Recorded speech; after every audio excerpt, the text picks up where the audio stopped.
সর্বশ্রেষ্ঠ বিজয়বান যে আল্লাহ সুবহানাহু ওয়া তাআলা আমাদেরকে বাংলাদেশ নামাজ বাস্তবায়ন কমিটি তরবিয়তি মজলিসে আসা এবং বসার তৌফিক দান করেছেন।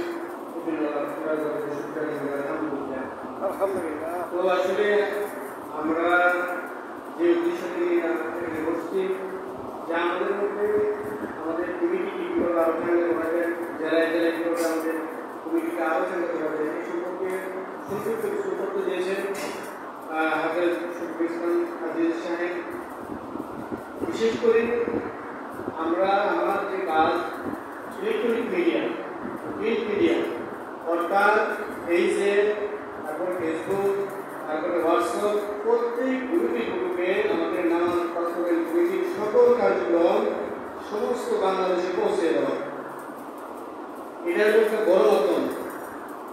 এখানে দেখা যায় আমরা বাংলাদেশের মধ্যে অনেক সংগঠন আছে, দুনিয়াবি সংগঠন, তারা ৩-৪ জনকে মিল্লা সংগঠন করে পড়াশোনা দেয় কি পেজে বক্তৃতা দেয়, মানে পিএইচডিতে বক্তৃতা দেয়, তারপরে এগুলা ছাড়ার পরে দেখা যায় সারা বাংলাদেশের লোক তাদের উপরে ছক করে। সেভাবে আমাদের নামাজ জিনিসগুলো সারা বাংলাদেশের ছাত্র হলে আমাদের এই দিকে বিশেষ করে মনোযোগ দিতে হবে। আর খাস যে কথাটা হলো আমাদের ভিতরে লোক দেওয়া আছে কিন্তু কাজ করার হিম্মত নাই, আমাদের মধ্যে কাজ করার হিম্মত নেই, মানে কাজ করতে আমরা রাজি না। এখানে এসে আমরা অনেকে অনেক কথা বলি যে উনি এমনি করলেন না, উনি ভালো হবে, এটা হবে না, আমাদের নিজের দিকে কোনো কিছু দেখে এটা ইচ্ছা করি না।